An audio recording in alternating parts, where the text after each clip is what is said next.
केलं ठाणं लढाईला सुरुवात झाली, युद्ध चालू झालं. अरे युद्धामध्ये शिवाजी राजानं राजावर या अफजल खानाने वार टाकला. जसा वार टाकला तसा शिवाजी राजाने डाव्या हाताच्या पगडामध्ये मार. शिवाजी राजाने डाव्या हाताच्या पगडामध्ये धरला. असा धरता बरोबर हातात चाकू घेतला.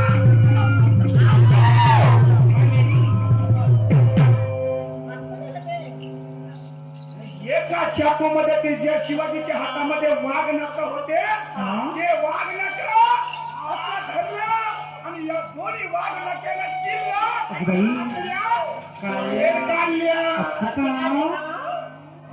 त्याच्या बाहेर काढल्या. अफजल खानाचा त्या ठिकाणी मृत्यू झाला.